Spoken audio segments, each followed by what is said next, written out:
Hello and welcome to another episode of the Online Warriors podcast. This week it is just myself, Techtic, and Nerdbomber. Hello, everybody. It is what we call the necking series of episodes, and we are very excited to be here. Illegal is off in a tropical oasis, so we decided to stay back and hold down the fort. He's literally, as we speak, sending us pictures of dolphins and like blue oceans, and I'm very jealous and very happy for him. Deserved. We did not get, however, the like quintessential Instagram photo where it's like you just see like your toes and then the sand and the water. I want to see, we should request feet pics from Illegal. We haven't posted on his social media and such. Aren't we? Do you guys agree that's what we're looking for? Illegal feet pics? I think he should start an OnlyFans. OnlyFan feet. Only feet. Just new website completely. Also, I'm sure that already exists. I don't know. I'm going to shout out a friend of mine who had a pitch. Instead of OnlyFans, he wanted to make a new website, Only Fantasy, and it's like an online Twitch stream of various D&D groups you can join. And I thought that was kind of clever. So if anyone ever wants to make that idea, go for it, because I would jump onto your Only Fantasy and join your campaign, because that sounds cool. So we are rolling into the month of March. We've got 2 showcases we're going to cover, and it's going to be a good show. We've got some Pokemon news, and then we have an Xbox showcase that we're going to get into. If you're okay, are you good to roll right into it? Definitely. Let's go. Yeah, I don't have any fun openers this week. I came really prepared. I took very detailed notes about both of the showcases, but I did not come prepared for any openers. Illegal is like the guy. He's got really good opening combo starters, and I just don't have them right now. We're just going to end on feet picks is how we're going to say our intro is. I think that's got some razzle dazzle to it. So I'm going to give us some credit. I feel like any podcast scraper that is just like transcribing this episode, we're going to have like a ton of views just because the first like 2 minutes of the show is just like feet picks and OnlyFans. Oh, yeah. That's what we're going for. We're going for the clickbait here. What we're going to talk about first is in honor of Pokémon Day, aka February 27th, the day in which the red and green versions were first released in Japan. Was it green or was it blue? It was the red and green version in Japan. Oh, that's right. And in the Americas, in America, they did red and blue. We like Bulbasaur more than we like Venusaur. There, I said it. You like Bulbasaur more than Venusaur? Oh, shoot. No, Blastoise. Same difference. B words. Whatever. Nah, I'm all about big man Blastoise. In honor of Pokemon Day, there was a slew of announcements. And I'm going to kind of roll through all the different updates and bonus content that Game Freak has provided, ranging from Pokémon Concierge, that's coming back September 2025. So if you really liked that show, which we absolutely did here, there's going to be a new Breath of Pokemon visiting the island. So get hyped for that. Then there was some Pokemon Go news, which it's just, another adventure to go on, so nothing really get in there. Some Masters EX, Pokemon Cafe, Pokemon Sleep, Pokemon Unite, Pokemon TCG Pocket, Scarlet and Violet. There was some Pokemon Champions news, which we're going to get into that in a little bit more, and then Pokémon Legends ZA. So first and foremost, I want to give a shout out to Game Freak for continuously updating all of these various platforms, because Nerdbomber and I, we play Pokemon Go, Pokemon TCG Pocket, and some of the games like for the console, but we're not on every single one of these platforms because it's just not our cup of tea. And Game Freak understands that the world of Pokemon has something to offer for literally everyone. And just because we at the Online Warriors don't play those things, other people do. And for them to just continuously update all of these concurrently, It makes me feel really good because they're reaching out to every single person in some way or another. And that's really great.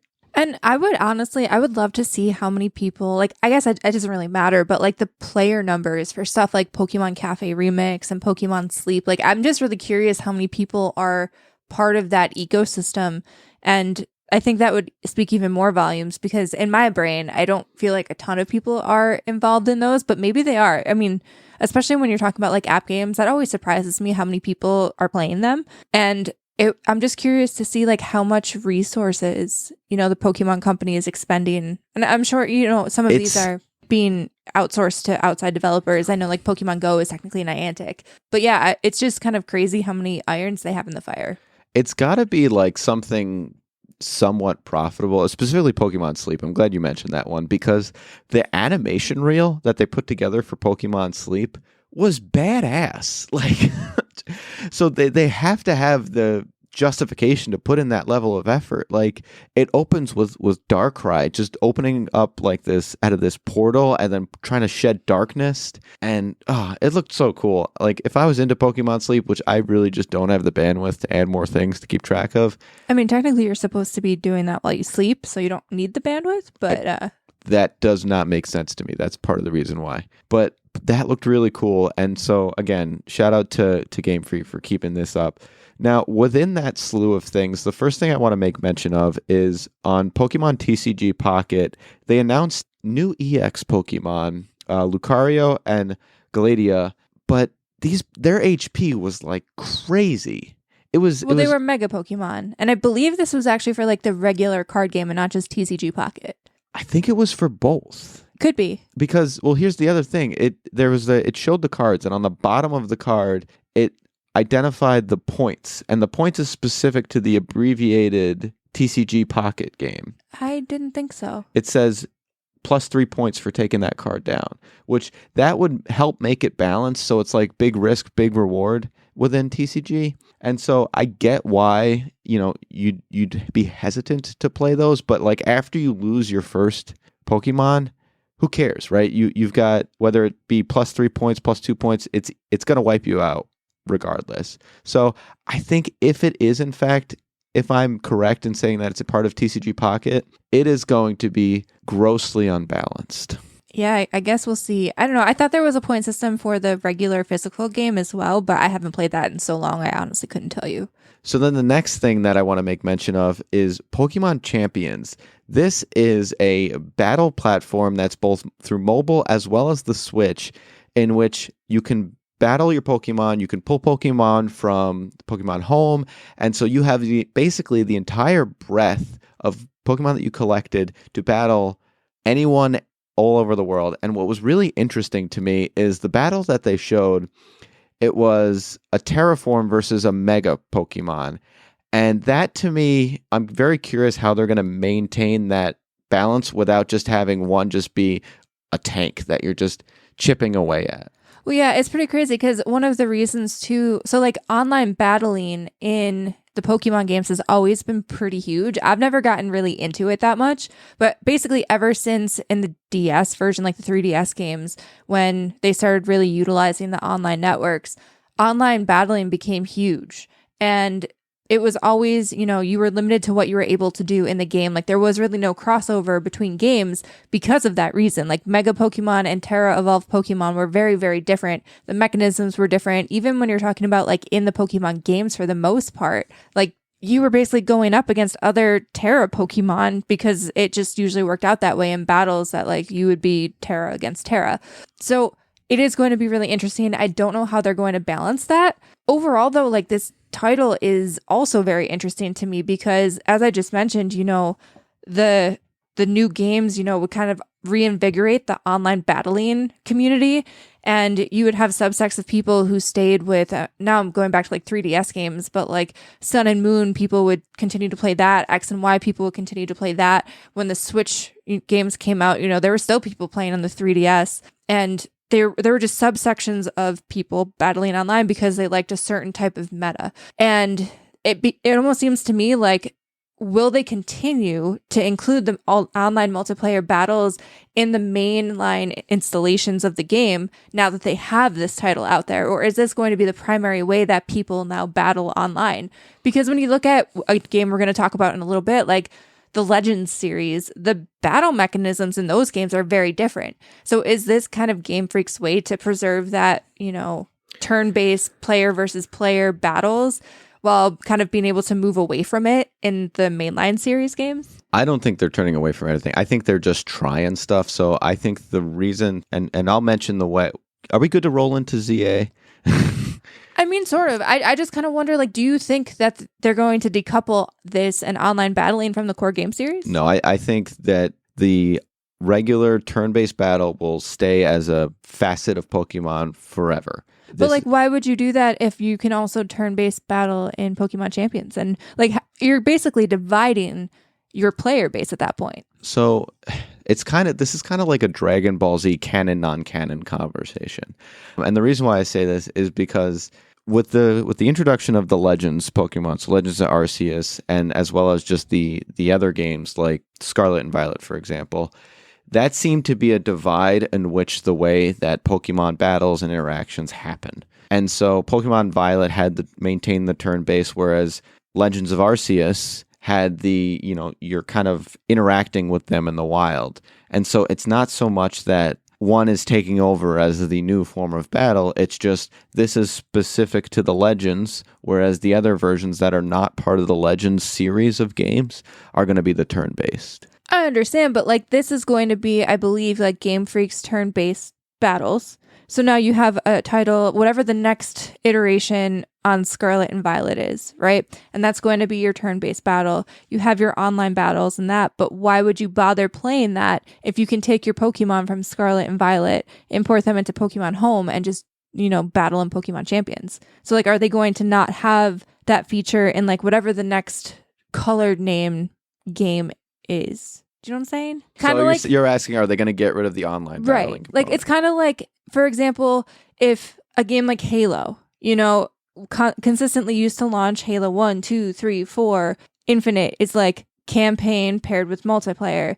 If they just had Halo multiplayer, would they bother then with Halo 6 having a multiplayer component of it, or are they just going to continue with Halo multiplayer? That's what I'm asking. I can definitely see where you're coming from with regards to get rid of the online battles and just go to Champions. But I don't think they're ever going to do that because there's two reasons really. Number one, in games like Scarlet and Violet, they had the raid battles. And so there's one element of multiplayer that is not specific to Champions that you're still going to play with your friends. And I think they're going to keep doing those raid type boss battles because of games like Pokemon Go that showed this interest for it. And then as far as the multiplayer battles, I do think those would stay either as a way to only have the Pokemon that you can use in that release game be the ones you're battling with, or B, they'll get rid of it and have it so that you can have the rules be, okay, you can only use Pokemon from this game within Champions, which honestly, I kind of agree with you in that if they could say, hey, you're only allowed to fight with these Pokemon, then go. But the whole problem with all of that is not everyone uses Pokemon Home. And that's where that argument is being predicated on, is that if you're using Pokemon Home, then yes, it doesn't really matter whether you're playing in the main game or if you're battling in Champions. But if you don't, I don't use Pokemon Home. Do you use Pokemon Home? No. Do you have to pay for Pokemon Home? You do. Oh, well, that's an issue. For whatever reason, maybe I'm thinking back on the 3DS, but there was a way that you could store Pokemon and like transfer them and you didn't have to pay, but maybe I'm making that up in my brain. So that's why I think it will stay, because of those extra elements that make it feasible. And I'm just not that intense. I've battled one time in Pokemon Scarlet, and that was it. And if they really want to keep battling alive, let's go back to the link cable days where it's just local battling. I feel like, I get what you're saying, and that's very nostalgic, but I don't know if I would ever do that. Well, you hate battling me in general. I do. I really don't like it. You get very intense. I'm not that intense about it. And then you get like really like in your face about it. And it's just not a good time for everybody. It's just not a good time. Yeah. All right. So with that, the last and major announcement, Pokemon Legends ZA, or like I like to call it, Pokemon Legends No Cyndaquil. I'm really butthurt about this. So in this trailer, they showed a little bit more of, the Lumio city and what your adventure is going to be. They introduced some of the human characters and a little bit more about the city itself, but they also introduced the partner Pokemon. And like they show you Chikorita, they show you Totodile, and then T-Pig is there. And I'm very confused because Cyndaquil is my boy. I get why they did this, though. I don't understand So still. between those three Pokemon, which one has a variant between Cyndaquil? Cyndaquil has the Alolan one, where it was actually the Legends version. It was where it was, because it was Rowlet, it was Cyndaquil, and it was, I don't remember who the third one was. Okay, well, I still hate it. Cyndaquil is my boy, and you can't give me 2 of the 3 and not give me that option. And like T-Pig is just mid. But that's why, is they already gave us Cyndaquil in the previous rendition. They gave us an alternate form, and so it's time to give the other 2 some love. And I do agree in the stance of that Cyndaquil kind of got the shaft, because all day I will take a Mega Typhlosion over a Ghost variant all day long. And I think the fact that Totodile and now Chikorita are going to get Megas because of that is really, really unfortunate. Typhlosion is just missing out on this, and it's sad, but I get why they did it. So yeah, you kind of slipped in another news beat there, but yeah, there are going to be Mega Evolutions in ZA as well, which they showed off a little bit of, which again, it's very interesting. I feel like the last few iterations of games we've just moved away from Mega Evolutions altogether. And they kept saying they're never going to do it, which and it seems like we're definitely going back down that route. Which is great. Yeah, honestly, I was not a fan of the Terra shtick. Like, it felt too weird and corny, and I didn't like, they were just like and the Gigantamax. Can we talk about how I forgot about that. Yeah. I buried that in my brain because I did not like that so much. And like, let's be real, the Terra evolutions sort of felt a little like Gigantamaxy. I don't need my Pokemon to be bigger. I just need them to be cooler. Yeah, like Mega Evolutions was the most beloved mechanic that they introduced, and then they just were like, no, we're not going to do it for the longest time. And I am so glad that they're bringing it back. Now, speaking of Megas, we also saw specifically Charizard X in this, which leads me to believe, so if you remember from X and Y, if you had X, you'd get Charizard X. If you had Y, you'd get Charizard Y. However, in this, we see every time it's Charizard X, which means we are not getting a Charizard Z, which I think is good. We don't need any more love for Charizard. I don't know if I would bet my money on that, though. I feel like they have Z in there. I'd make an Online Warriors bet with you. All right. I bet you a milkshake that there will be a Z evolution introduced in this. Maybe not necessarily Charizard, but there will be X, Y, and Z evolutions. Yes, there will be a Z evolution, but it won't be Charizard. Charizard is not getting another evolution. That's my bet. The people love Charizard, so I don't know. And then, so that's the Mega Evolution. And then the other thing that I noticed is, so there was a lot of focus on these CEOs in this city, which they didn't really say who the bad guy was, but like it's usually like these rich, corrupt people. Like look at Team Rocket, for example. Yeah, Giovanni. Right. And the one thing I want to point at is notice the moon jewelry on all of them, whether it be a patch or on their earrings. It was all pointing to the moon. Well, I think because it's Lumio City. But beyond that, I think the main guy that's going to be in this, and I know Arceus is involved, obviously it's part of this whole thing, but I think Darkrai is coming back in this one. That is my theory. I'm very excited to see if that comes true, but that is my theory. And also I feel like maybe Pokemon Sleep was hinting at this too. Yeah, maybe. Like maybe it's just like the Darkrai hype, who knows. And then there were also a bunch of more game mechanic oriented things. So a couple of things that I really wanted to touch on. So I did not play Legends of Arceus. I did not get to that. I will play it eventually. I just haven't gotten there. I did. But they've added like the aim to catch Pokemon from that into this, which makes sense because it's all like in the Legends series. But that is a diversion from, the very classic, you encounter a Pokemon, you battle them, you catch them that way and use items. They did introduce a mechanic where if you don't catch them with a throw the first time, you can use your buddy Pokemon to attack them to help weaken them. Which is great. So that's a cool new mechanic that they're adding. And then they also have wild zones in the city. So like this entire game seems like it's taking place in the city. It's not like Scarlet and Violet where it's going to have this wide reach that you're exploring a big region. You're going to be, it seems like, confined in Lumio City. And kind of like going back to Sword and Shield, they're going to have, dedicated wild zones where you're going to find different Pokemon. So you're not going to be encountering them in the wild. It's kind of like going to the Safari Zone. If you haven't played Sword and Shield, like back in like the Blue and Red games, Safari Zone was its own little dedicated Pokemon sanctuary. And it looks like that's where you're going to have to go to find Pokemon. And also, battles aren't turn-based. Super dynamic battles. Very, very dynamic. You're actively moving and dodging with your Pokemon in like 3D. To where you can position yourself for a strategic advantage on your attacks, which is, that level of detail is very interesting to me. I think they're pulling inspiration from the feedback from what was that game that everyone called it a copycat game. Oh, Pal World. Pal World. I think they're kind of saying, hey, we need to up the ante a little bit. And it also seemed like while it is sort of turn-based, it seemed like you could time your turn, so it wasn't necessarily one after another. It seemed like maybe things had to like refresh with time, but you could attack whenever you wanted based on your positioning. So again, a very new dynamic battle system for Pokemon, and I'm very curious to see how that's going to work out, if that's going to feel good. I mean, I'm assuming Game Freak and the Pokemon company, like, I feel like they know what they're doing, but sometimes things don't work. So I'm very curious to see how it actually plays out in real time. And then the last thing to mention on this game is you're going to be finding Zygarde cells all around the city. We did see the Zygarde. We know it's Pokemon Z, but we also saw the little cells at various places in this trailer. So we get cool battling, we get cool catching, we get new Pokemon, new mechanics, and we get exploration. This game's going to have it all. So get hyped. All right. So Techtic, unless you have anything else to say about Pokemon, I think that kind of wraps up the Pokemon Showcase. All right, so we're going to go right into the ID at Xbox Showcase, which was a part of IGN's FanFest, and it was kind of going through some, gameplay updates, gameplay reveals of a bunch of indie games that will be, it looks like almost every single game during the showcase is going to land on Xbox Game Pass at one point or another, whether it's day and date release, or at some point, if they're not already out, they will be hitting Game Pass. So there were a ton of games here. I think they covered like 33 games. We're not going to go through all 33. We just don't have the time for that.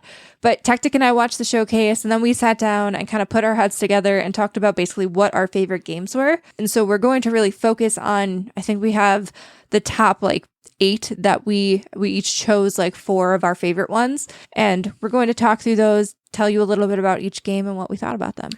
And it is worth mentioning, after we cover this top 8, I think you guys will agree that these were the big takeaways on the show. And if you disagree, we would love to hear from you. You can reach out to us at Blue Sky. We are at techtic.bsky.social, at ownerdbomber.bsky.social, or we are at onlinewarriors.bsky.social for the main podcast account. So yeah, if you want to talk about something that we didn't mention here, we've seen all the games, so we'd be more than happy to chat with you over on Blue Sky. All right, so the first game we want to talk about, and we saw a little bit of this at the PS Showcase, but not nearly as in depth, is Blueprints. And this is a game that will be coming out April 10th, so fairly soon, about a month from now. And it's a combination of exploration, puzzles, map making, and even some card game systems. And it seems like you're in this building, this mansion, and you're solving mysteries by piecing rooms together. It looks like you get to pick, what room you go into next and like kind of create a blueprint of the house as you solve mysteries and kind of unravel the story of this mansion. It looks like there's a lot of emphasis too on like making tools as you're working through this house. And overall, I don't know, this looked really cool. I'm not usually a huge puzzle gamer, but this one really spoke to me. It seems very unique and interesting and like something I would love to play, especially the art style. I feel like a lot of these, like more cel shady 3D art styles really grab me lately. Yeah, the trailer was, I'm leaving my 45-room estate to my nephew, and there's a 46th room if he can find it. Very mysterious, very puzzly, so I'm very hyped about this one. All right, so the next one that I was really hyped about was the Lonesome Guild. This is an action RPG focused on a little cute little ghost guy, and this looked so fantastic to me. You build this team that are combating and exploring and working together, but also because you're a little ghost guy, you can possess your friends and sort of give them a power up. And that just seemed like a really cool mechanic to be able to just jump from teammate to teammate to teammate. I don't know how I would feel if my friend possessed me. Probably be bummed out about it, but for this game mechanic, it looked really cool. I also thought it was super cool. So this game is by Don't Nod, who are the makers of Life is Strange and Jusant. And if you're not familiar with those, Life is Strange is like the episodic, it's more cinematic style, almost like a walking simulator type game. And Jusant is the one where you were like climbing up cliffs. And so this is a very different style and type of game than what we normally see from Don't Nod. And I mean, I was immediately sold when I saw a little rabbit in goggles and a little fox in his little monk suit that reminded me of like You love Redwall. animals in games. I do love animals in games. And I don't know, this looks cute as hell, but also really epic. Like even the soundtrack, like the cuteness did not detract from the epicness of the voyage that it seems like you're embarking on. And another thing that really got me in terms of cuteness is there's a scene where you're having a campfire with all of the animal friends that you've acquired along the way. And immediately I was like, okay, I'm sold. So I think this one is coming out this fall and it will be on Game Pass as well, I believe. And you best believe it will be getting a download from me. I would love to say that I'm going to play it, as I would love to play most of these games, but did we see if it was couch co-op? It did not look like this one was couch co-op, but I could be wrong. Hey, I can be a little bunny friend if you want. I would love for you to be my little bunny friend. Nice. I mean, do we have a bunny onesie? Kind of like just everyone story? Calm down. Just like, relax. You can be my bunny friend all day. No, it's getting weird. So the next one we wanted to cover was Rock Beats. This one's coming out in 2025, and the premise is you're playing the manager, and it's sort of an episodic adventure, decision-based game to try to like bring the success of your band forward. But was there roguelike? Like, it seems like you can backtrack and change your decision. They did make it seem like, because it's a very dialogue and decision-based game, they did make it seem like you could kind of like either rewind time, or maybe they were just trying to show like you can play it multiple different ways and your decisions have weight and will change the impact of the game. So I couldn't tell if they were saying that it had some like roguelite tendencies where you could go back in time, or if you could rewind your decisions, or if they were just encouraging you to try multiple playthroughs. But this one did look very cool. It had like an MTV docuseries vibe. Yeah, it was. I mean, the art style was, it was telling me something. It was awesome. It was a very specific art style that I immediately fell in love with. And like, to be clear, the reason why this is called Rock Beast is because, you know, even though you're band manager, the band is a bunch of misfit animals. All of the people that you're interacting with, I'm assuming like club managers, record label people, they're all animals. Like, everybody in this game is an animal. The one thing that I am curious about, so games like these, I feel like they live and die based on their music and their dialogue. And if either of those don't hit the mark, then it probably won't be great. Like, I'm just trying to think of some like music games where the lyrics and the songs are just like super cringy, or like if the dialogue isn't as funny. Like, it looked like it was a very tongue-in-cheek type of game, but if the dialogue isn't funny beyond what we see in the trailer, it could be a long slog. You know what I'm talking about? So I don't know, even like the art style and the dialogue that we did see in this trailer felt like we were watching an adult cartoon that was on like Comedy Central or something. So kind of edgy, kind of tongue-in-cheek, and I am interested in it. Are you planning on playing this one, Techtic? I very much am. I'm kind of curious. Like, it seems like you might traverse into the worlds of sex, drugs, and rock and roll, and I'm very curious of, not for like weird reasons, but I'm very curious of like how far they're going to go into the details of that, or if you're going to be at like an arm's length from the band kind of a situation. And I am interested too to see how many different paths you can take, because I feel like you could burn out in like sex, drugs, and rock and roll. You could have something where you become an international sensation. You know, there's so many different paths that bands can go down. They can be like an indie rock band who just plays a bunch of bars, you know, and has like a cult following. I'm very curious to know how many different storylines and endings they're going to have in this game as well, because that'll impact like replayability.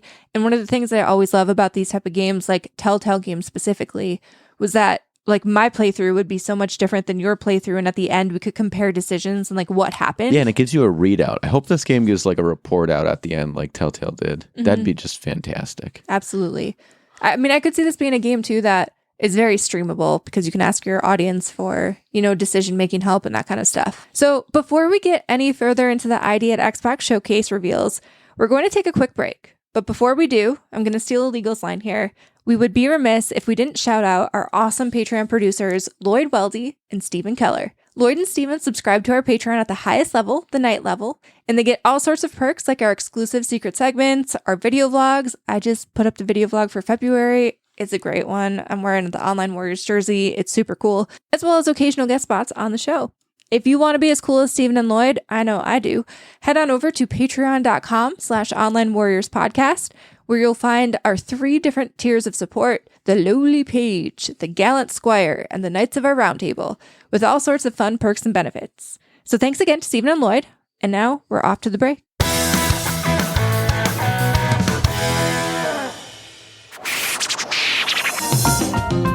I'm Ryan Fonzie. This is Cameron Hagee. My name is Tony Giggles. And we're three dudes who love The Legend of Zelda and love talking about The Legend of Zelda. And if you are a Zelda fan as much as we are, then come on down and listen to your heart's content. We have a podcast that we'd like to share with you. It's called A for No, B for Yes. We cover the Legend of Zelda series, different games chapter by chapter, and we have all kinds of theories about what we see and what we've experienced in the game. Do you go through Wikipedia and look up stuff based on the things you see in the game to create theories to how it could link to other things in the world that we actually live in, and not the Zelda one that was the one that was created by the people that are in the world that we actually live in right now? Because if you don't, then you should watch this, because we do. Did you guys get all that?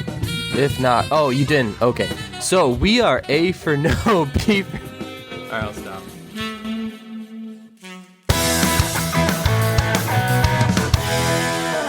All right, and we're back, and we have tons more to talk about. This one I'm actually really super excited about. Tanuki Pond Summer. This was my number one.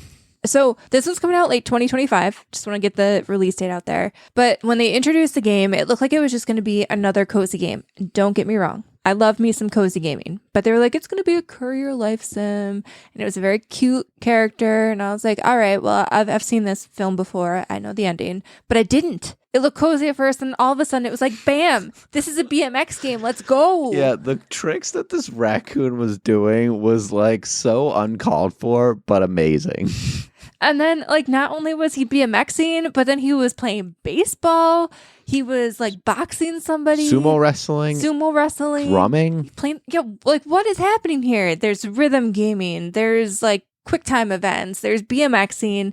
Then you're also doing the cozy stuff where you're delivering letters and then sitting on a park bench and watching the sunset. Like, crazy. I love it. I'm in. I'm sold. It was 100% a task simulator, and it kind of reminded me, honestly, of like, so like I don't want to say Animal Crossing, because Animal Crossing is literally just bring this there, bring that there, bring this there, and there's no like real action sequences after that. But like The Sims does it a little bit better, and so it was taking kind of the best parts and expanding onto that to give you a bunch of mini games, and it just looked fantastic. It truly felt like they went into one of my fever dreams of all of the games that I've ever loved in my life. Are you a BMXing raccoon in your fever dreams? Did you never play any BMX games? I know we talked about Tony Hawk last week, but did you never play a BMX game during that time frame? I played Dirt, but I wouldn't call that BMX. Was Dirt the one? Dirt was the one where you had like the rally cars, the motorcycles. Oh, like no, it no, was no. all of these different vehicles. I think there was a bicycles too, but it was all just like dirt jumps kind of thing. And you're hitting whatever you want to drive, but we gravitated towards the cars. No, there was a game on the PS2. I don't even remember what it was called, but it was like Bike Street Gravity Games Bike. It wasn't even that great, but it was a bike version basically of Tony Hawk, and I played it a lot as a kid. It was called Bike Street Vert Dirt, and I liked it. So I feel like this is a fever dream of all of the games that I've ever loved before. And then they made it cozy and cute, and they were like, sell it to Nerdbomber, but don't sell it to her because it's going to be on Game Pass, so you don't need to sell it to her because she's just going to have it available. And look, late 2025, remind me that this is here because I want to play it. I'm going to forget eventually because there's so many games that come out, but I need to play this. Like, this is up my alley. Same. All right, we're going to then dive into Revenge of the Savage Planet. So some of you may have played, I believe it was Journey to the Savage Planet. I played that one as well. It was actually a really fun game. First-person shooter. You're basically a corporate astronaut who has been deployed to scavenge a planet and collect data on the planet. And it was just very bombastic, tongue-in-cheek, super fun. So this is going to be a sequel to the game. It's going to be in third person, which is a deviation from that first game, but it is going to be co-op. It will be split screen. They didn't show that in the trailer, but I did Google that. So it's going to be a split screen, which is awesome. You know, we love that. And we will be playing this together, but you're going to be, back exploring another planet. You're going to be creating new weapons like the goo cannon, which they really put a lot of emphasis on. You're going to have a lasso to slash things and also catch creatures. And they also showed a lot of environmental manipulation, which is pretty neat. I don't know. It seems like it's going to be very tonally similar to the first game. Yeah, I was going to say, most importantly, they're going to have the same kindred corporate partnership that we've known to love from the first one. So did you play the first game, Techtic? I can't remember. I did play a little bit of it, and the expendable life sarcasm is what really made it shine as far as the comedic tone. And seeing that in this trailer really is what gravitated me towards this game. So given that this is going to be split screen co-op, it's going to be coming out May 8th and will be launching on Game Pass. Will we be playing this together? I'm going to give you a hard maybe because Really? May 8th is when the weather starts getting nice. Okay, but like it still gets yucky. You give me a rainy day, I'm there. All right. A rainy day in May, you and me. Bet. So the next game on our list was Descenders Next, and this was another game. It's a sequel to a game that I've played. The first game, Descenders, was a downhill biking game, and it came out on Game Pass and actually ended up being a really big kind of like cult hit where it slowly gained steam as more and more people started playing it. And so this is the sequel, and it's going to introduce other ways to get downhill. So you're not going to just have to bike anymore. There's snowboards and mountain boards, which are basically like rough terrain skateboards. And they'll also have different biomes for you to explore. Those were full on longboards. All I was thinking is, man, these guys are getting speed wobbles throughout that whole run. It seemed those who's ever longboard knows exactly what I'm talking about. That freaked me out. I was like, these guys are going to eat shit. I mean, that's sort of part of the game. One of the things that I loved in the first Descenders, and I believe it's still installed on our Xbox Techtic, but when you would eat it on the bike, the physics was such that you would literally go flying and crunch, and it was absurd physics, but it was really funny to watch. So, I don't know, to me, this looked really good. Again, kind of going back to the Tony Hawk discussion we had last week, I feel like a lot of the... I don't think this is going to scratch that Tony Hawk itch, though. You don't think?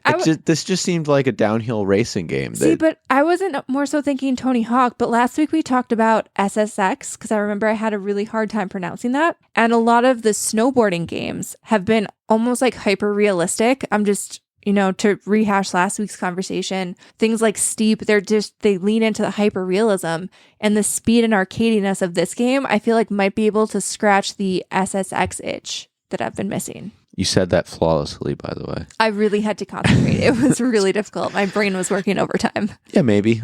We'll see, though. We'll have to see. It's on Game Pass. It is. It will be on Game Pass April 9th. Graphically and stuff too, it does look like they've come a long way since the first game. And something I do want to shout out, if you're a Rocket Leaguer like Techtic and I have been, Rocket League kind of like built their soundtrack off of Monster Cat music. The first Descenders game used Monster Cat for their soundtrack, and it looks like this game will use Monster Cat as well. So I'm excited for that. Get hyped. The next game we want to shout out is Outbound.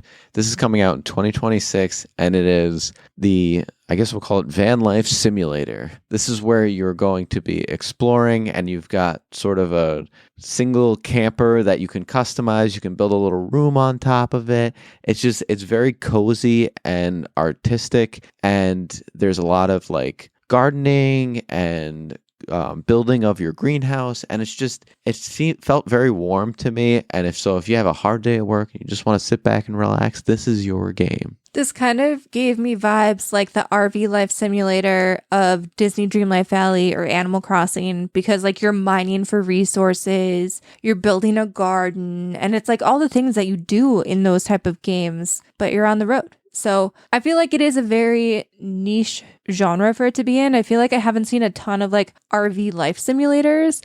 There's some games like, I want to say it's like Road 96, where it's like road trip games, but nothing where you're like living in an RV. So I could maybe get into that. And then the last and final game that we're going to shout out is Herdling. This is coming out this summer, and this one creeped me out. I don't know why. It looked cozy and cutesy, but something about that big horn thing that was supposed to be like a woolly ram, it looked like a monster that I'm not allowed to mention. I don't know. There was something kind of appealing about this concept. I thought the animal art design was actually great. I thought, like you said, it was obviously leaned more into like creepy than cute, but there was something really cool about having a little bit of cuteness juxtaposed with what looked kind of like the end times in a post-apocalyptic world. And there is something to be said too about, I feel like herding, I don't know if these are supposed to be cattle or some kind of oxen or ram across an apocalyptic world. I feel like could be both peaceful and calming, but also a little bit stressful.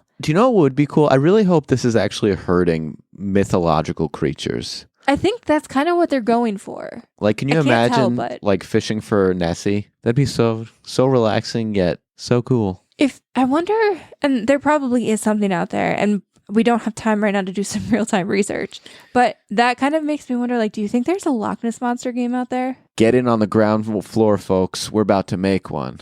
Seriously, though, like, I feel like I haven't seen anything. Fishing for Nessie.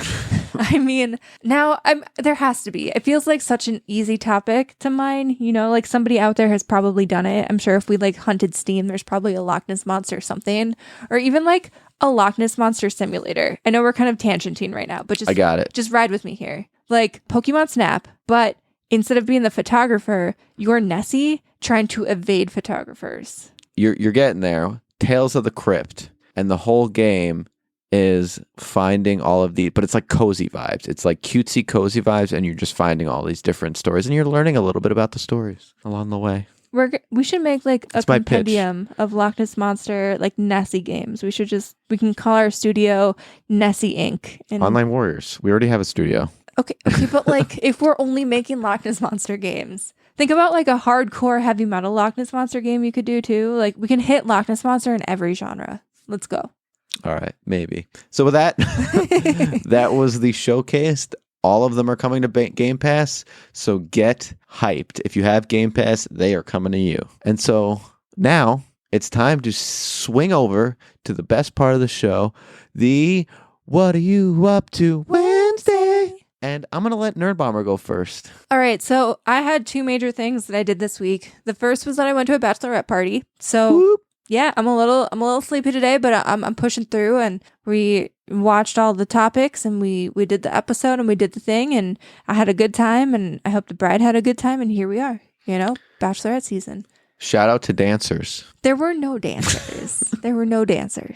But I also specifically, I know we talked about Pokemon a lot, but Pokemon TCG Pocket, prior to now, I really haven't gotten into the battles a ton. Just not something that have super interested me. But after the new expansion just dropped, I spent all of my hourglasses to open 10 packs at once, which I love doing. When a new expansion drops, I love opening 10 at the same time because you get so many new cards and every card is a new card, and you just immediately start filling out the Pokédex, and your collection looks great, and it feels way more attainable to complete an expansion. Like the Mew expansion, I was able to complete, and I think a large part of that was because I opened 10 at once. But then I needed more hourglasses, so I've been really getting into the solo battles lately, which I think I'd maybe done whatever they force you to do in the intro when you first start the game, and I had not touched them since. So I've been having a really good time experimenting with different decks,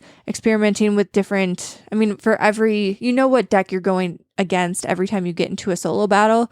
So experimenting with all of the different deck types and seeing what works for me and what doesn't work for me, and really heavily loading them all with EX cards. Especially, I've come to find that the best EX cards, in my opinion, are the ones where they're basic Pokemon, so you don't have to like wait 3 evolutions to build them up. You can just kind of stick them on the bench, load them up with energy, and get them going pretty quickly. And I like that. So I'm having a lot of fun with I got a weird deck that I want to try on you, but you won't battle me. Why not just try it with the solo battle stuff? Nah. I don't know what your weird deck is, but again, like I mentioned before, I don't love doing competitive things with you because you get very intense about them. You've beaten me every time. But you get very intense about it, and then you like want to do rematch after rematch, and I don't need that.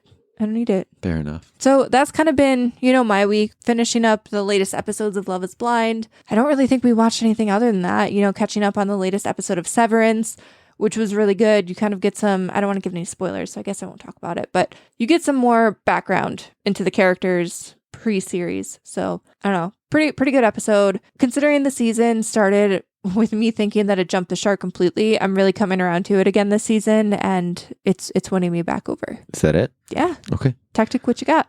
So my main thing is, because Nerdbomber was at a bachelorette party and she's allergic to fish, I decided to go with some friends to a sushi buffet. And I've never been, and this was a fantastic experience. 10 out of 10 recommend. I mean, I was introduced to so many different cuisines, and then you can also get like all you want miso soup and steak hibachi, and it was just It was so good. I had like a fever dream about it, and it wasn't even a fever dream. It was just like a pleasant dream about it. I just 10 out of 10 recommend. Find your local all-you-can-eat sushi buffet. It's worth the money every time.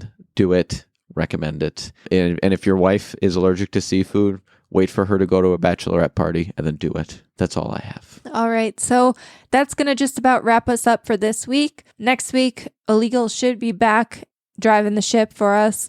But we hope you enjoyed this little date night, heavy necking episode. Once again, we thank you guys for listening in, and we'll talk at you next week. Until then, stay safe and keep on podcasting.